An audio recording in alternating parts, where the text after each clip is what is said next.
of my hotel!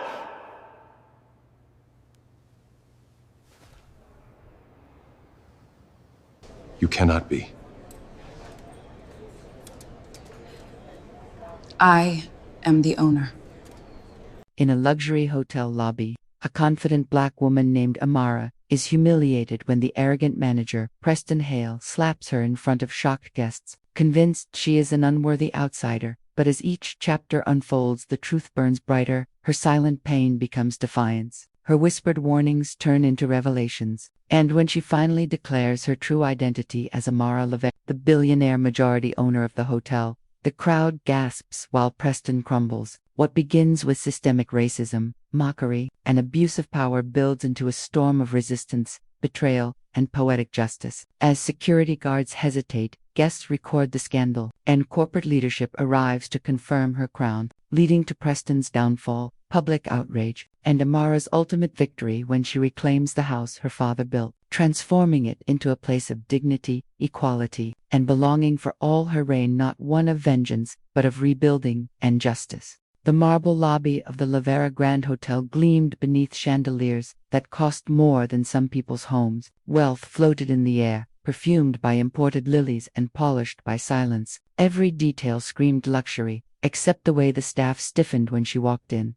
Her name was Amara Lewis, and her heels clicked against the floor like a quiet drum of defiance. She wore a simple black dress, no designer logos, no entourage, just quiet elegance. To the untrained eye, she was just another guest, but eyes trained to judge skin before status narrowed instantly. "Can I help you?" The receptionist's tone was clipped, polite only by rule. Her smile had been genuine seconds earlier for the white couple ahead of Amara. "Yes," Amara said softly. "I'd like to confirm a booking under my name."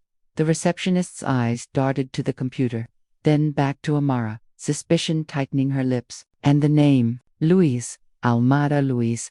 A pause stretched too long. Fingers hovered over the keyboard but didn't move. "I don't see that here," the receptionist said quickly, almost triumphantly. Amara tilted her head. "Would you check again, please?" The receptionist's eyes flicked to the side. A man in a tailored navy suit strode over the hotel manager, Preston Hale. His smile for the guests was effortless, a salesman's polish, but when his gaze landed on Amara, it evaporated. "Is there a problem here?" His voice was firm, commanding, but tinged with irritation. The receptionist answered quickly. "This woman claims she has a booking, sir." "This woman?" Amara echoed quietly. Her jaw tightened. Preston turned to her, looking her up and down, as though measuring worth by fabric and skin. "We keep very strict standards here, ma'am. Are you sure you're in the right place?" "I am," Amara said. Her voice held steel beneath velvet. Guests turned to watch. The lobby had grown quieter, a hum of whispers trailing through the air. Preston crossed his arms. "Name, Amara Lewis." He tapped the desk computer himself, scrolling quickly. Then he smirked. "No record. Perhaps you meant another hotel. I meant this one." A tense pause. Their eyes locked. Preston's voice sharpened. "Are you a guest of someone staying here? A visitor?" "No." Amara's tone did not falter. "I came for my own reasons." He gave a short laugh, incredulous. "And what reasons would those be?" Amara's silence unsettled him. Her presence unsettled him. She didn't flinch under his stare, and that made him press harder. "You can't loiter in the lobby, ma'am," he said, each word cutting. "If you don't have business here, I'll have to ask you to leave." Whispers rose. A child tugged at his mother's sleeve, asking what was happening. The mother hushed him. Amara clasped her hands, steady. "I do have business here." Preston leaned closer, his smile tightening like a noose. "Then state it, before I call security." The words fell heavy. The receptionist's face pinched with satisfaction. Guests shifted uncomfortably. Amara's eyes burned not with fear, but with the weight of years, of moments just like this multiplied across a lifetime. She inhaled slowly. "I have business with this hotel," she said. "Important business." Her voice was calm, but the silence afterward was charged. Preston's expression hardened. "Important business," he repeated, mocking. "You'll have to forgive me if I find that difficult to believe." Her reply was soft, but carried through the marble lobby. "You'll believe it soon enough." The lobby seemed to hold its breath. Preston straightened, his authority challenged. He didn't like it, not one bit. And in his tightening jaw, in the quickening of his breath, Amara could already sense the storm that was coming. The silence stretched until it cracked under Preston Hale's voice. "Security," he barked, snapping his fingers toward the two men in black suits standing near the elevators. Heads turned. The crowd swelled as whispers slithered through the golden air of the lobby. Guests slowed their steps, lingering by marble pillars and velvet chairs. Everyone wanted to see. Nobody wanted to intervene. "Sir, that won't be necessary," Amara said evenly, her chin high. "I came here to what?" Preston cut her off, his voice laced with scorn. "To wander around, to disturb paying guests. You think this is some kind of open market?" The receptionist stifled a smirk. A man in a gray business suit whispered loudly enough to be heard. "She probably snuck in." Amara turned her head toward the voice. Their eyes met. He looked away instantly, ashamed, but unwilling to speak further. "I told you already," Amara said. Her voice trembled not with weakness, but with the effort of restraint. "I have business here." Preston leaned closer, his cologne stinging, his words sharp enough to slice. "The only business you have here is to leave before I drag you out myself." A ripple went through the crowd. No one moved. No one helped. "Mr. Hale," Amara said, locking eyes with him, "you are making a mistake." He laughed, short and harsh. "The only mistake I see is letting you stand here this long." The security guards approached, broad shoulders blocking the chandelier lights. "Problems?" one asked. "This woman refuses to leave," Preston said, pointing at her as if she were a stain. "I refuse," Amara replied, her voice steady, "because I belong here." The words hung, daring anyone to contradict her. Preston's jaw tightened. His authority felt challenged in front of staff, guests, and now security. That he would not tolerate. "You belong here," he sneered, drawing laughter from a few onlookers. "Lady, you don't even belong in the lobby." Murmurs of discomfort rippled. Some guests shifted uneasily. Others looked at Amara with pity, but no one stood beside her. Preston's voice rose, sharp and public. "You think you can walk into my hotel and demand respect. You think you're entitled to stand here and lie in front of paying guests." "I am not lying," Amara said. Her voice was low, but it carried an anchor in a sea of whispers. Preston's face reddened. His authority, his control, his very ego trembled on the edge of collapse. And so he chose cruelty. Without warning, his hand shot across her face. Cracked out. The sound echoed against marble and glass. A collective gasp rose, followed by silence so complete it rang in the ears. Amara staggered a step back, her cheek flared hot, burning red where his palm had landed. The crowd froze. A mother clutched her child's hand tighter. A businessman muttered, "Oh my God," under his breath, but didn't move. The silence was louder than the slap. Amara's hand lifted, almost instinctively, to her cheek. She did not cry. Her eyes glistened, but no tear fell. Her pride was a dam refusing to break. Preston shook his hand, as if brushing away dirt. "That's enough of your nonsense. Get her out of here," the receptionist whispered, finally, her lips curling in satisfaction. But Amara's voice cut through the air like tempered steel. "No." The security guards hesitated. "No," Preston repeated, his smirk returning. "You still don't understand, do you? You don't have power here. You don't have a voice here. You are nothing here." Gasps fluttered through the crowd. Someone muttered, "That's too much," but it was swallowed by the suffocating silence.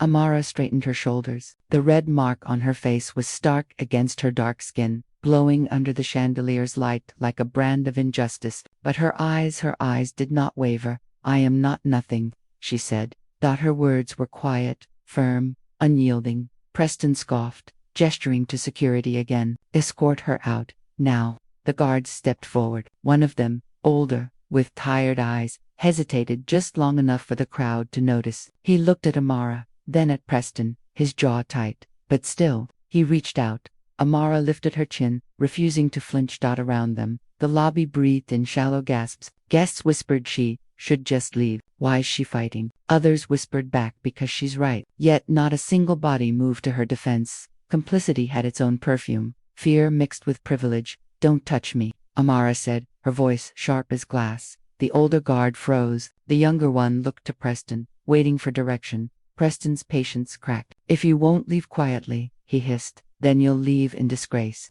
His hand twitched, as if tempted to strike her again, but he caught himself. The crowd was too still, too attentive. Phones had not yet been raised, but the weight of witnesses pressed heavy. Instead, he leaned closer, his voice dripping venom. "You will never belong here. People like you never will." The cruelty was not in the volume, but in the certainty. His words were meant to shrink her, to cut deeper than any slap. And yet Amara did not bend. She met his gaze, steady as stone, and replied, "Then you don't know who I am." The lobby trembled with the echo of her defiance. Preston's face twisted in fury. Around them, silence throbbed. The humiliation was real, the slap undeniable, but the shame did not sit on her shoulders. It clung to the man who had struck her, though he did not yet realize it. For now, the crowd remained silent. For now, complicity ruled. But the storm had already begun.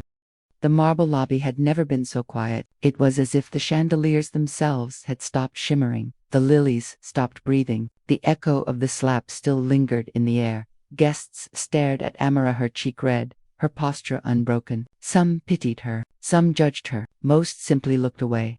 The older security guard shifted uncomfortably. He cleared his throat. "Sir, maybe we should." Preston snapped. "Do your job. Remove her." Amara's voice cut through, steady. "Don't touch me." Her words froze them again. The younger guard, nervous, glanced between her and Preston. The older one looked at the floor. Neither moved. "Cowards," Preston hissed at them. Then, turning back to Amara, he raised his voice so the entire lobby could hear. "This is what happens when you refuse to respect authority." A murmur ran through the crowd. A woman in pearls whispered, "That's too much." Her husband tugged her sleeve. "Stay quiet. Don't get involved." Amara's eyes scanned the crowd. She saw fear, shame, complicity, people who knew what was right but lacked the courage to stand with her. "You all saw it," Amara said, her voice carrying. "You saw what he did." A silence answered. Not one voice rose. Preston smirked. "No one's going to help you. You see, nobody wants you here." Her lips parted, trembling not from weakness, but from rage contained too long. Nobody. Still silence. Guests stared at their shoes, or their phones, pretending to be busy. The receptionist shuffled papers that didn't need shuffling.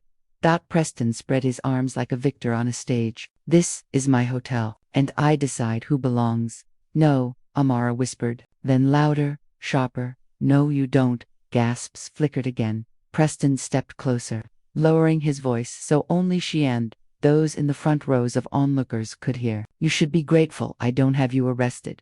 Her breath shook, but her words were calm. "For existing in a place I built with my own blood. For daring to walk into a lobby that is mine." He laughed. "Harsh years." "Don't make me laugh." The crowd murmured, confused, curious. But still, silence wrapped them. An older woman, clutching a designer handbag, muttered, "Why doesn't she just leave? It's embarrassing." A younger guest nearby whispered back, "Because she shouldn't have to."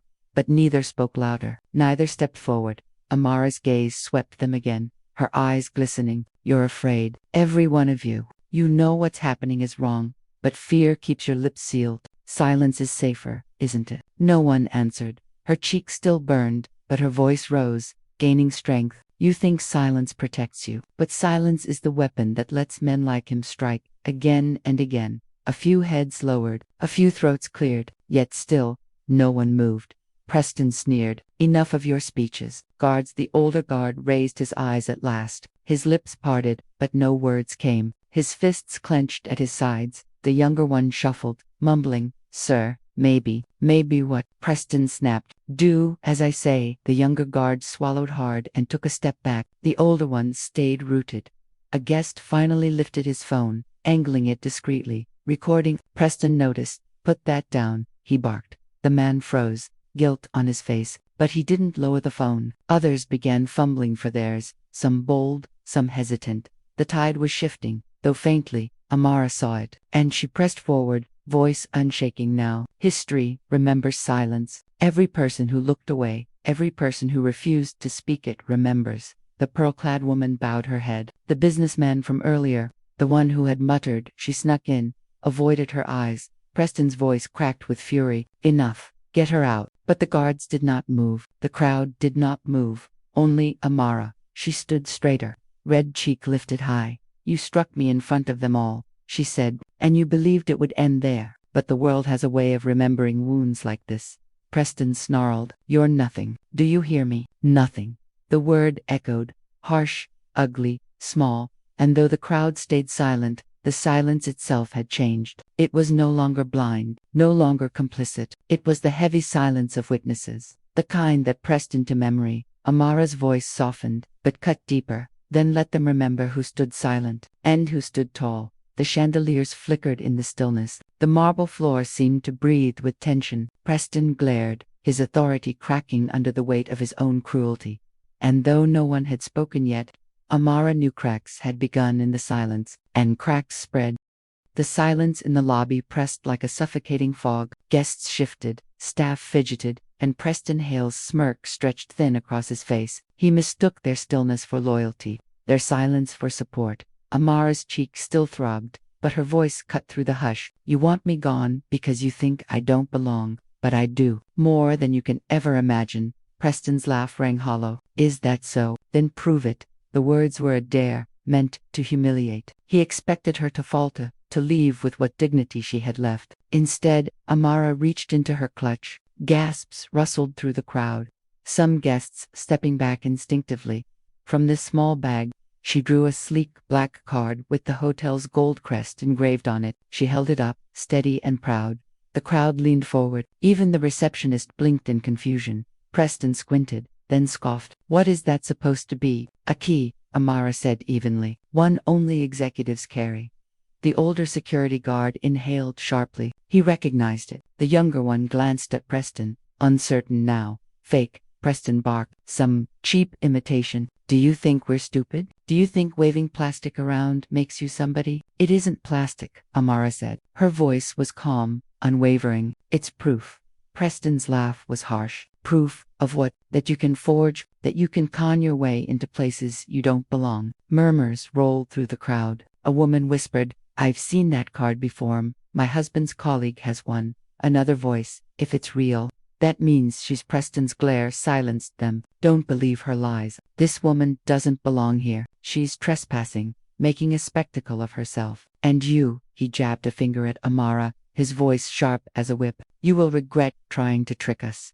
Amara did not flinch. The only one digging their own grave here is you. Her words dropped heavy. The older security guard's jaw tightened. For the first time, a ripple of doubt crossed the faces of the staff behind the desk. Still, no one spoke. Fear bound them. Preston spread his arms, addressing the crowd. Look around you. Do you really think someone like her could be anything more than a nuisance? That she could possibly own this place? Amara finished for him. Gasps cut through the air. Her words landed like ATHUNDERCLAP. Preston froze, stunned for the briefest second, before laughter spilled out of him. Own, that's rich. His laughter bounced off marble and glass. You hear that? She says she owns the LaVera Grand Hotel. A ripple of nervous chuckles rose from the guests who clung to his authority. Others simply watched, their faces pale with the possibility. Amara lowered the card but did not lower her gaze. You laugh because it's easier than facing the truth, but you'll see soon enough. Preston stepped closer, lowering his voice so only she could hear. You think a little bluff is going to scare me? I've dealt with liars before, and I'll crush you the same way. Her answer was steady, almost whispers, but strong enough for those closest to hear. You can't crush what you don't own. The older guard cleared his throat, as though words were fighting to escape, but Preston's glare pinned him silent. Still, the card had changed something. Doubt spread like cracks in glass. Guests whispered now, some raising their phones higher. A middle-aged man muttered, if she's telling the truth, he's in serious trouble. Preston saw it, too, the wavering loyalty, the curious eyes. His control was slipping, and rage clawed at his chest. You're pathetic, he spat, waving a piece of plastic like it means something. Nobody here believes you. Amara's eyes swept the crowd. They don't need to believe me. They just need to remember what they saw. A manager who struck a woman in front of dozens of witnesses, then mocked her for standing tall. A sharp intake of breath from the receptionist. A flicker of guilt across the younger guard's face. Preston barked, shut up. His voice cracked. Enough of your self-righteous act. This hotel is not yours. It never will be, and I will make sure you leave in shame. Amara lifted her chin. The shame isn't mine. Her words lingered in the charged air. For the first time, Preston's confidence faltered. His smirk slipped. His breath quickened. He turned sharply to the receptionist. Call the police. Tell them we have a trespasser. The receptionist froze. Her hand hovered over the phone. She looked from Preston to Amara, uncertainty clouding her face. The weight of the moment pressed down. The balance was shifting. And Amara knew her resistance had planted the seed. The truth would soon burst through the marble walls Preston clung to. The receptionist's hand still hovered over the phone. Barked again, louder this time, his voice trembling with fury. Call the police, now. But her hand widened into silence. The crowd's whispers swelled. Phones reverted. Eyes burned holes into the marble floor, the chandelier, into Preston himself. And for Amara, the moment fractured memory. The weight of her father's voice rose in her chest, clear and defiant. Try to shut you out, little one. Not because you can't, but because they can't bear to see you walk where they never wanted you. Don't fight to enter their rooms. Build the whole house. She was 16 again, sitting at the worn kitchen table in Atlanta. Her father's hands were rough from years of labor. His eyes carried tired wisdom. She'd promised him she would do something no one could take away. The promise lived in her, burned her. Why aren't you doing? Preston snapped her back to the point. He slammed his palm against the counter, startling the receptionist. Stammered, maybe we shouldn't. Maybes. His face flushed crimson. You will do as I say. Amara stepped forward, her voice steady. You're afraid. Preston spun toward her. Afraid of you. He laughed bitterly. You're delusional, afraid of being seen for what you are. She tilted her head, eyes never leaving his. A man who mistakes cruelty for power. The words stirred the crowd. Someone muttered, she's right. Another whispered, this is too much. Preston's jaw tightened. Silence. He barked at the onlookers, but their whispers only grew louder, uncontainable now. Amara's gaze swept the room. Every person here will remember this night. The slap, the threats, the lies. She held up the black card again, and they'll remember what comes after. Another memory surged. She was 22, standing in a cramped banker's office. The loan officer leaned back, smirking. You want a line of credit that size for a hotel, Ms. Amara. I'll be honest with you. Women like you don't get financing for ventures like this. Maybe try something smaller. A cafe, or a daycare. She had smiled, then not from joy, but defiance. When this hotel is mine, I'll send you an invitation to the grand opening. He had laughed in her face. 3 years later, she mailed him that invitation. Now, facing Preston, she felt the same fire in her chest. You think your words can define me? She said, voice low but carrying. I've heard worse from men in suits with polished shoes and golden pens. They told me I was nothing. They told me no. They told me to settle. And yet, here I stand. The lobby fell still. The hum of the chandelier above was louder than the guests' shallow breaths. Preston's lip curled. Pathetic theatrics. You think anyone cares about your sob story? Amara's eyes burned. They care about truth. And truth cuts deeper than your hand ever could. The older guard shifted, finally stepping forward. His deep voice carried weight. Mr. Hale, I've worked here 15 years. I've seen those executive cards only twice. She isn't lying. Gasps erupted. Preston spun on him, eyes wild. Shut your mouth. You'll regret. The guard squared his shoulders. No, sir. I think it's you who will regret this. The younger guard's hand faltered on his radio. His eyes darted to Amara, then back to Preston. He stayed silent, but his hesitation spoke volumes. Amara's throat tightened. The cracks were widening. The facade was breaking. Another flash. Her mother's hands, calloused from long nights of cleaning houses, smoothing Amara's hair as a child. Don't ever bow your head so low they forget you have a crown. Even if they spit on it, even if they try to knock it, aware amen baby, it's yours. Amara blinked back tears. Her crown was invisible, but she felt its weight now more than ever. Preston tried to laugh, but the sound broke. Do you all hear this nonsense? This is a con artist, spinning fairy tales, and you're eating it up. No one laughed with him. Not anymore. A guest's voice rang out. We saw what you did. We saw you hit her. Another, that's on camera. Someone lifted their phone higher. It's already live. Preston's face drained of color. Amara's voice cut through the rising tide. You thought tonight would end with my humiliation, but it ends with yours. The truth always surfaces, especially in places built on lies. The receptionist lowered her hand from the phone. Sir, I can't call this in, not after what we've all witnessed. Preston turned on her, venom in his glare. You're finished here. But Amara's words pinned him in place. No, you are. The chandelier lights seemed to flicker brighter, illuminating the room like a stage, and in that spotlight, Preston Hale looked smaller than ever before, sweating, sputtering, drowning in the silence of his crumbling authority. Amara's voice, quiet but resonant, sealed the moment. I am Amara LaVera, and I don't need your permission to belong where I already reign. The declaration landed like a gavel. The crowd erupted, some in awe, others in disbelief, but none indifferent. Preston staggered back a step, for the first time truly shaken. The storm was no longer hers to weather, it was his to face. The echo of Amara's declaration still clung to the lobby's marble walls. I am Amara LaVera. The name hung like a thunderclap, impossible to ignore, impossible to forget. Preston's face shifted through shades of fury and disbelief. His jaw worked, but no words came out. The crowd pressed closer, phones raised higher, murmurs swelling into an ocean of noise, and then another voice cut through it.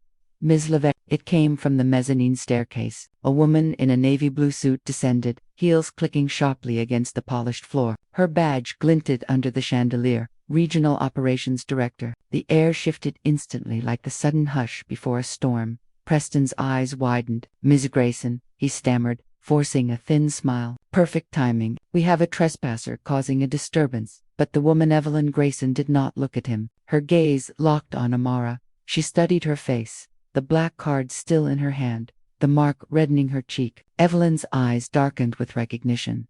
The silence tightened again, but this time it was heavy with anticipation.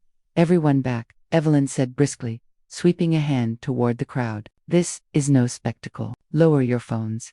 Some obeyed, reluctantly. Others held firm, defiant, sensing the weight of history in the making.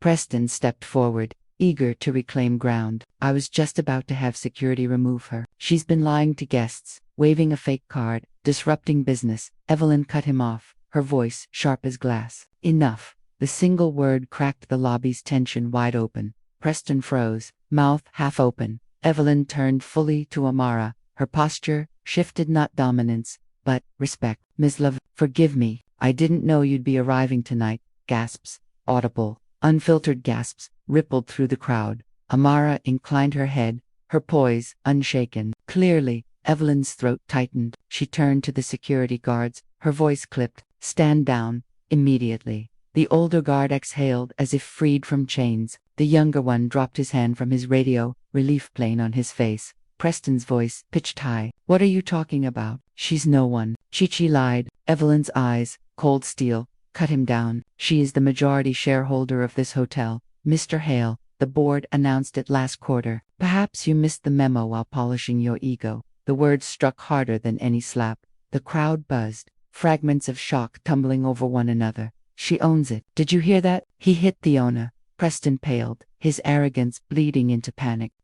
That's impossible. I've managed this property for 10 years. No one told me because you were too busy abusing it, Amara said, her voice firm, and abusing those who dared stand before you.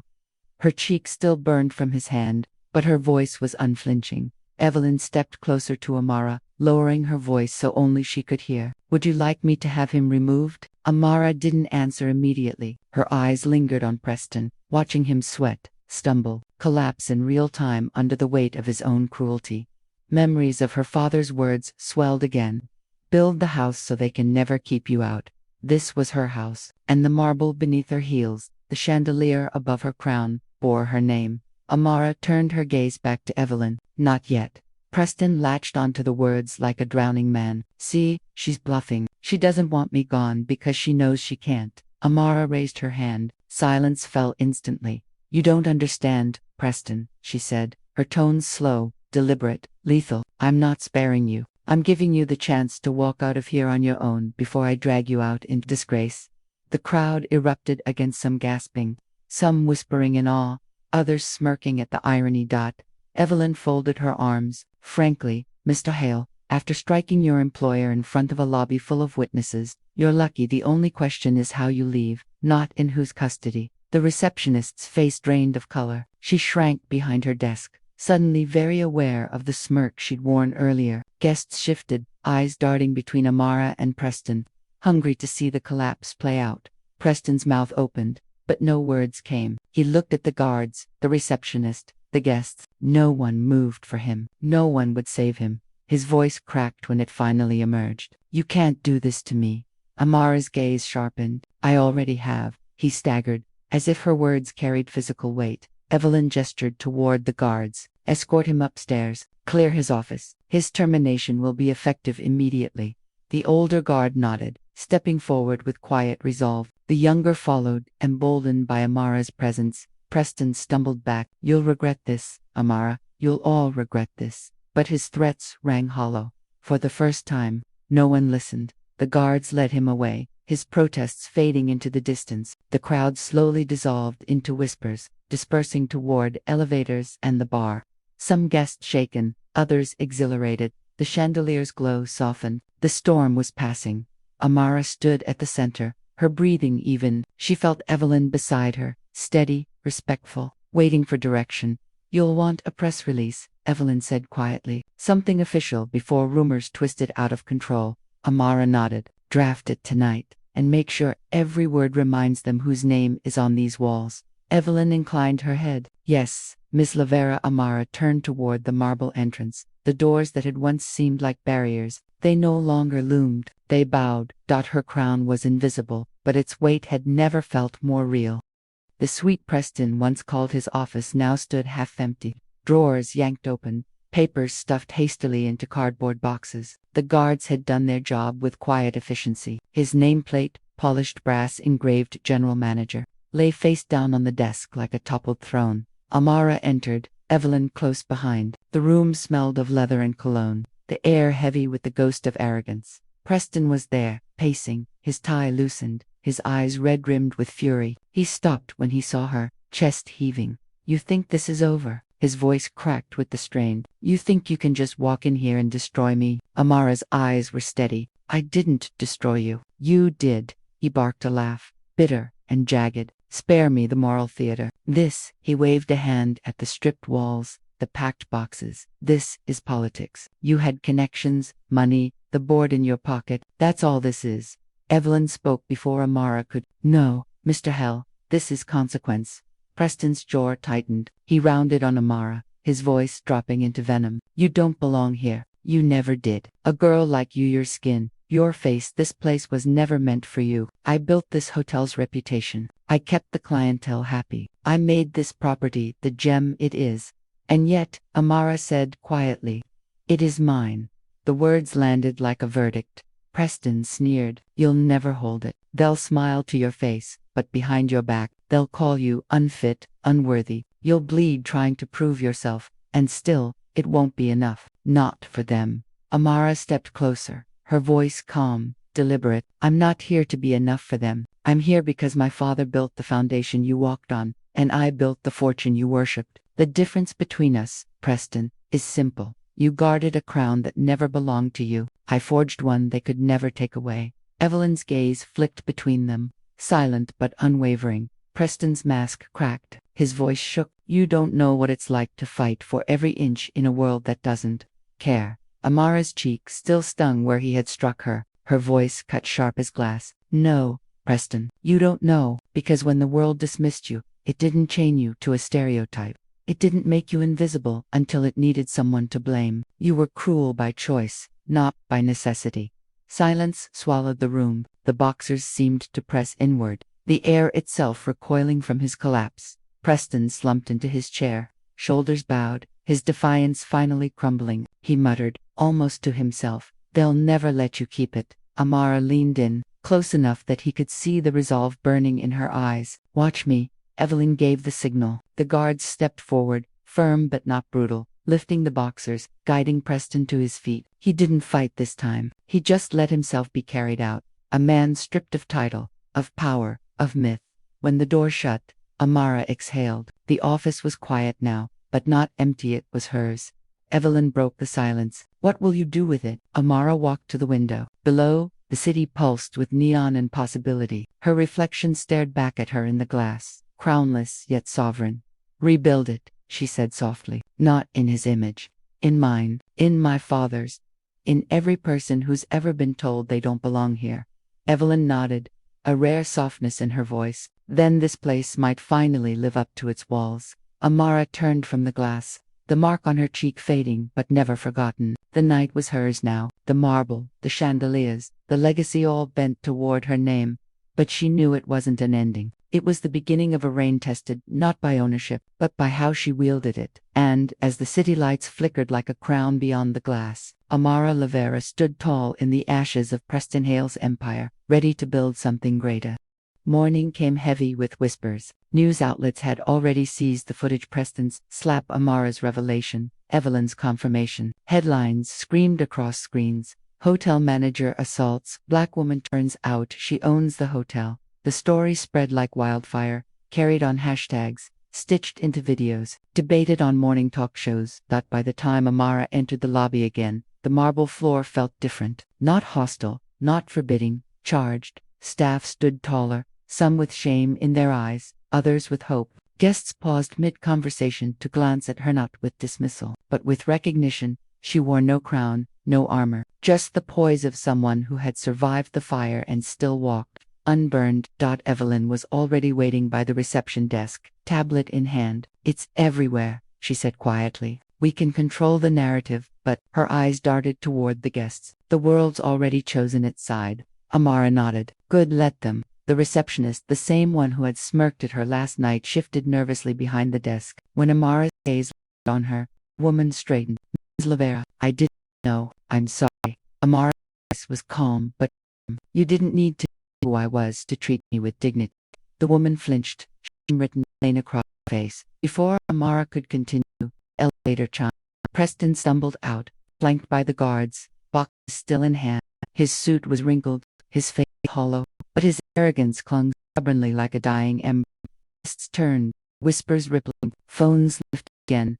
Preston locked Amara, and his voice rang sharp. "This isn't justice. This is revenge. You destroyed the place trying to prove a point. They'll turn."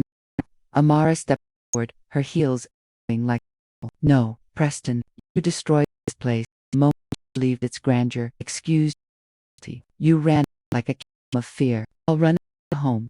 The crowd still, caught in the gravity of her words. Preston's face twisted. "You're naive. Power isn't about fairness, it's about control." Amara's cheek still held the faintest trace of his hand, but her voice was steady steel. "Then I'll show you the kind of control you never had. A kind that doesn't come from fear, but from respect." Evelyn stepped forward, her tone final. "Hale, you are trespassing. Leave now, or the authorities will escort you." For a moment, Preston looked ready to fall, but the weight of every camera lens, every staring eye, crushed him. He muttered curses under his breath and shoved past the guards toward the exit. The grand doors swung open, and for the first time, Preston Hale left the hotel not as its ruler, as its exile. The silence that followed was electric. Mara staff, her voice carrying across the lobby. "This place will no longer be a house of humiliation. Not for guests, not for work. My father told me, build the house so they can never keep you out. But I say, build the house so no one ever feels unwelcome." The words in the air, sinking deep into every heart present. The older security guard, the one who had hesitated last night, spoke up, voice thick. "Ms. LaVera, we needed this. Thank you." A ripple of nods followed, keeping staff, boys, clerks. And some guests clapped, hesitant at first, then till applause filled the like a storm breaking. Amara lifted in, not in arrogance, but in resolve. This was more than a hotel now. It was a monument reclaimed. Evelyn leaned closer, speaking over the applause. "You want in the press release." Amara thought of her father's words, Preston's slap, of every gaze that had turned her off. Her answer was simple. "Write this. A crown is not given, it is claimed, and this house now belongs to every person who was told they didn't belong." Evelyn smiled faintly, the kind of smile that came when history shifted. "Yes, Ms. LaVera," the chandelier above shimmered, casting fractured light across the marble. The house was no longer cracked by prejudice, glowed with the promise of something new. And as the crowd's applause rose higher, Amara stood at its center, her visible crown blazing brighter than gold. Poetic justice had been served, but more than that, a new reign had begun. The world did not let the story rest. In a week, the footage had become more than a viral clip. It was a reckoning. Newsreaders dissected it.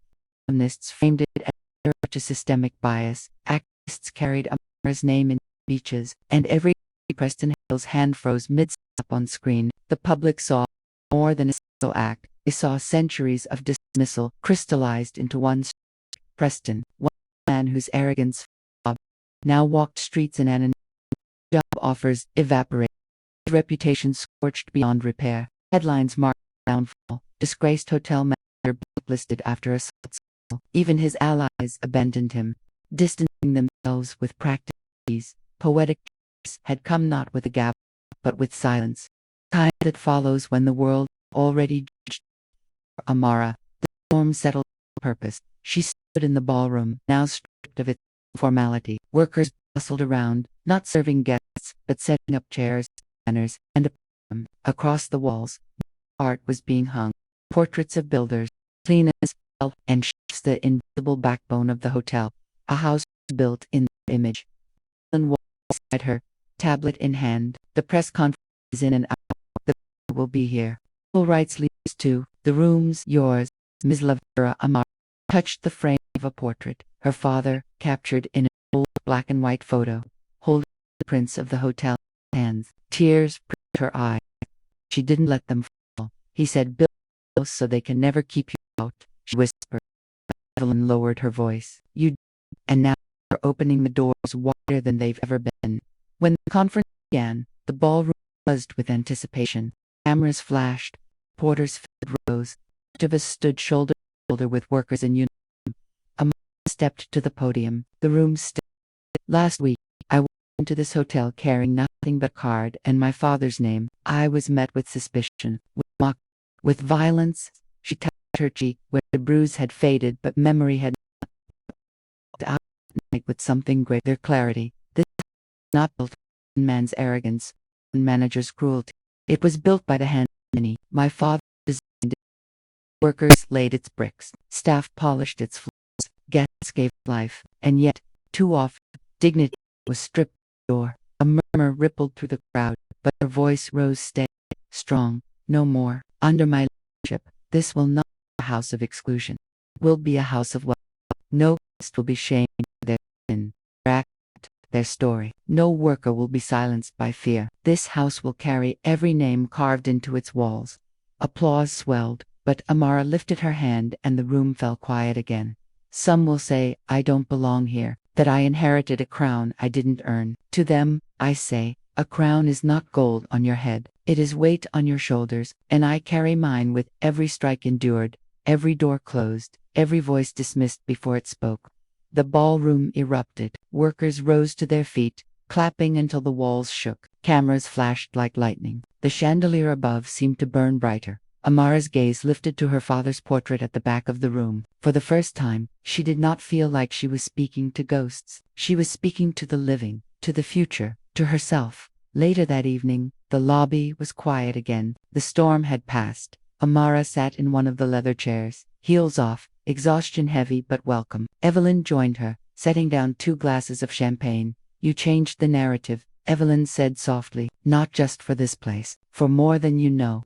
Amara took a slow sip. Her crown was still invisible, but its weight was steady now, balanced. "This isn't just about me," she said. "It's about everyone who walks into a room where they're told they don't belong. Tonight, they saw what happens when you refuse to leave." Evelyn raised her glass. "To the house you built." Amara lifted hers, clinking softly. "To the house we'll keep building." The chandelier glittered above, casting light over marble that no longer felt cold. The house had been claimed, reclaimed, reborn. And in its glow, Amara LaVera's reign began not as a ruler demanding obedience, but as a builder opening doors. The house was hers. The house was theirs. Forever.